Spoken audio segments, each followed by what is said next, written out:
अब इनको क्या मालूम था वो छोटा बड़ा भाई, एक बार में जितना परोसा गया था वो तो एक ही बार की थाली उठा के निकल गया। दूसरी बार परोसा वो भी खा गया, तीसरी बार परोसा वो भी खा गए। जितना सिंदूर के यहाँ का भोजन था सारा खा गए। द्वारपाल दौड़ कर जाकर बोले सिंदूर महाराज वो तो पूरा खा गया, कुछ नहीं बचा। सिंदूर के मैं राजा महाराजा, क्या कमी, क्या और दो वो और खा। आखिरी में सिंदूर को लगा। मैं पार्वती जी का हाथ पकड़कर इसलिए ला रहा था कि उनके घर में औलाद ना हो। ब्रह्मा जी ने कहा गणेश जी का प्रागट्य होगा और तेरे प्राण हरेगा। सिंदूर की जोड़ी में आया, ये कहीं गणेश तो नहीं, गणेश तो नहीं। तब सिंदूर उस बालक के साथ में युद्ध करने के लिए आतुर हुआ और सिंदूर जब बालक के साथ युद्ध करने को आतुर हुआ तब गणेश जी महाराज ने सिंदूर के प्राणों को हरने के लिए जो प्रहार करा, अंकुश ऐसा करा, तड़पने लगा।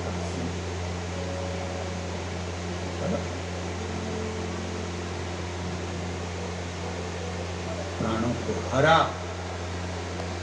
रक्त की धार निकली। रक्त की धार निकली तो सिंदूर मरते मरते हाथ जोड़कर कहता है मुझे क्षमा करो, मैं ब्रह्मा के मुख से जमनी द्वारा निकला हूं, मेरा नाम सिंदूर।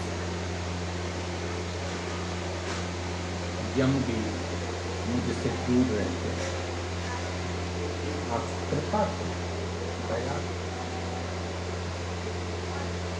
मेरे शरीर से निकले हुए इस रक्त को, मेरे शरीर से निकले हुए भाग को आप अपने तन पर धारण करो गजानन, और वर दीजिए ये सिंदूर जिस जिस स्थान पर होगा वहाँ यम के दूत भी निगाह न कर सके, ऐसा वर दे दीजिए। ये वर दे, ये अखंडता दे, अखंडता।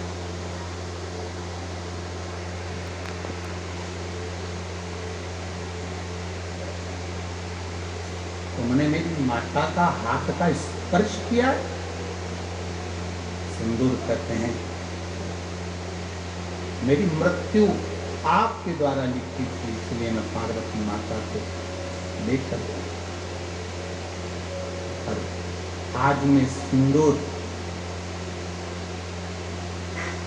गजानन आपके चरणों को मस्तक रख कर ये मांगना चाहता हूं कि जिस नारी के मांग में मस्तक पर ये सिंदूर रहेगा उस नारी का सौभाग्य अखंड रहेगा। ये वर्ग अखंड वर्ग। गजानन आपके तन पर ये मेरा सिंदूर, ये मैं आपके तन पर सदा रहूं, ऐसा आशीर्वाद दीजिए। भगवान देवादिदेव महादेव ब्रह्मा विष्णु सब एकत्रित हो गए और एकत्रित होकर सिंदूर को वर के रूप में दिया कि गजानन ही नहीं, जिस भी देवता के संग में सिंदूर तेरा सानिध्य होगा और ये सिंदूर तेरी भी अखंडता रहेगी और यम के दूत उस जगह से दूर रहेंगे। गणेश जी महाराज सिंदूर अपने तन पर धारण कर लिए, वही सिंदूर श्री हनुमंत लाल जी ने भी त्रेता में धारण किया, वही सिंदूर श्री भैरव बाबा ने अपने तन पर धारण करा, क्योंकि विनायक श्री गणेश जी महाराज ने सिंदूर की महत्ता का व्याख्यान वर्णन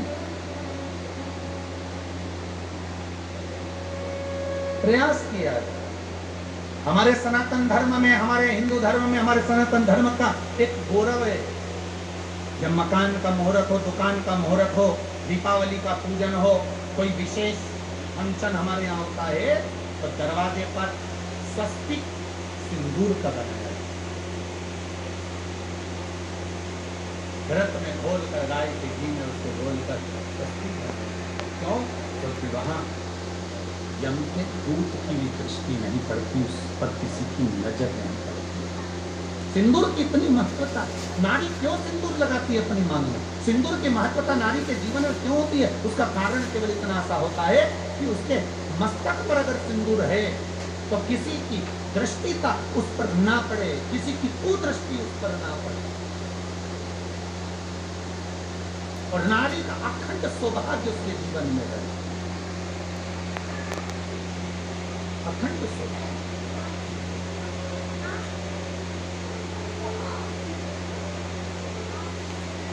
दो चीज बड़ा भारी होती है, एक मांग का सिंदूर और एक गले में पड़ा हुआ मंगल, जम के बोलो जम, मंगल सूत्र। मंगल सूत्र को अगर आप देखोगे तो मंगल सूत्र में काला दाना, फिर पीला दाना, सोने का दाना, ठीक है, काला दाना फिर सोने का दाना। मंगल सूत्र में सोने का दाना नहीं होता, मंगल सूत्र में काला दाना और सोने का दाना होता है, आखिरी में एक पेंडिल होता है। मंगल सूत्र हमारे को, स्त्री को जब शादी का समय होता है, उसका पति उसके गले में जो मंगल सूत्र पहनाता है, उस मंगल सूत्र में काला पीला, काला फिर सोने का, काला फिर सोने का दाना, फिर पेंडिल होता है। वो मंगल सूत्र शादी के मंडप में पति पत्नी को क्यों पहनाता है, उसका एक कारण होता है, पति पत्नी के गले में मंगल सूत्र देते समय कहता है, इस मंगल सूत्र को देख लो, इसमें काला धागा है तो एक पीला दाना है। मतलब अपनी जिंदगी पूरी एक जैसी कभी नहीं रहती, जीवन में काले दिन भी आते हैं तो सोने जैसे चमक वाले दिन भी आएंगे और जीवन को हमें जीना है। अच्छे दिन आएंगे, बुरे दिन आएंगे। काले अगर मोती पड़े हैं तो सोने का मोती भी पड़ा है, कुछ दिन अगर काले निकलेंगे तो सोने का दिन अर्थात अच्छे दिन भी आएंगे। ये दिन चलते चलते चलते चलते जो आखिरी में पेंडिल है उस पर पहुंचेगा। मतलब एक ना एक दिन जीवन का ऐसा आता है कि हमारे जीवन को हम सुखमय जीने का तरीका सीख जाते हैं। और मंगल सूत्र, मांग का सिंदूर, नारी के तन पर पड़ा हुआ 16 श्रृंगार में से एक एक श्रृंगार नारी के जीवन के आनंद को दर्शाता है।